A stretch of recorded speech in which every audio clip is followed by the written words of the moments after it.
2022 will be an incredible year for VR. The Cambria, Quest 3, or whatever you want to call it, and the PSVR 2 are both coming out this year, and they boast next generational specs. In this video we will compare each aspect from lenses to controllers. So let's get straight to it. Tracking has come a long way over the years, from inconvenient clunky base stations to inside-out tracking. One of the worst aspects of the original PlayStation VR was that the tracking, in my opinion, was terrible. It was botched technology using the old PlayStation camera and light things. Now the PSVR 2 will have inside-out tracking just like the Quest, so gone are any additional tracking methods, which is great news. Also, both headsets come with internal eye tracking, which will be used for foveated rendering, and that is essentially used to render a small portion of the screen in perfect clarity, and the rest can be blurred, saving processing power and allowing you to increase graphical fidelity without compromising performance.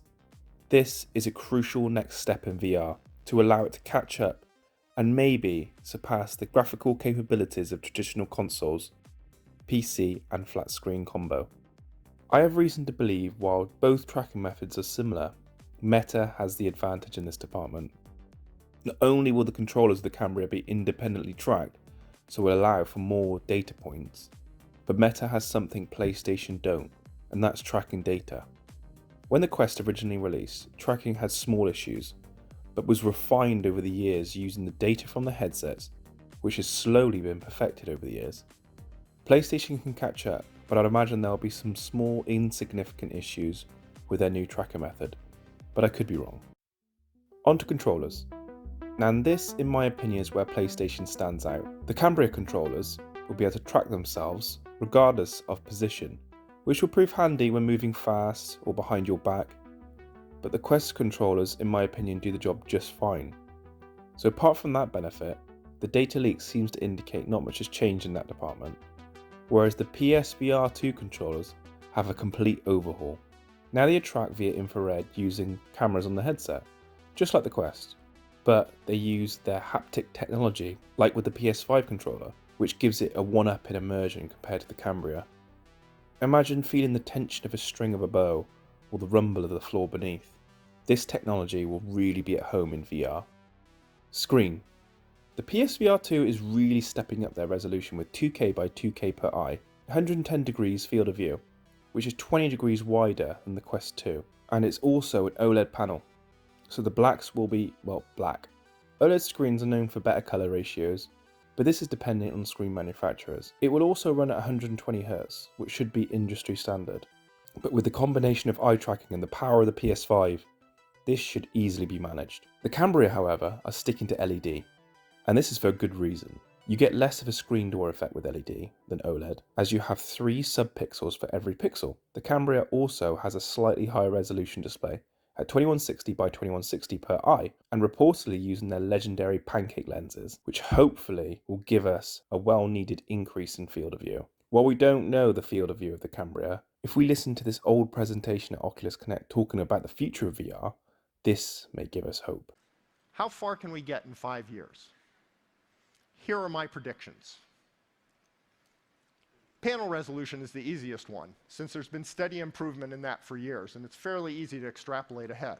I think we'll be around 4K by 4K per eye in 5 years. It's my guess that a wider field of view will be very compelling, greatly increasing presence, and that VR will head toward the widest possible virtual image. Given that, I am predicting a 140-degree field of view, resulting in approximately 30 pixels per degree, not as sharp as 20/20 vision, but good enough to pass a driver's license test. A wider field of view with higher resolution will require a breakthrough in optics. Fresnel lenses, of the sort currently used in the Rift, have fundamental limitations with respect to image quality, and both Fresnel's and normal fisheye lenses can't get much past 100 degrees without unacceptable distortion. So new optics technology will be required. Content and features. When it comes to content, Meta has built an incredible growing library with amazing independent titles. While the graphics can sometimes be something to be desired, when it comes to standalone games, you always have the option of streaming games directly to the headset or using a link cable to your PC. This has been also refined over the years. and improved upon with every update. Now, the PSVR 2 has the might of PlayStation behind it. The content for PSVR was okay, but the fact they are releasing this headset is proof the investment is there. Hopefully they can move some of their incredible titles over to PSVR. With announcements like Horizon coming to PSVR, this looks like exactly what they're going to do. I just hope these titles are more than just tech demos. The obvious advantage with the Cambria is the fact it's standalone, whereas the PSVR 2 won't be. To some, it's really hard to go back to a cable experience having the freedom of standalone. Because Meta has refined their headsets over the years, they also have more features such as hand tracking and useful pass-through. While we don't know much about PlayStation's pass-through, we do know that the Cambria will have a colour pass-through which will prove useful in work environments. And that point there is where bad news comes from people wanting the next Quest. Zuckerberg has now made it clear Cambria will focus on work environments.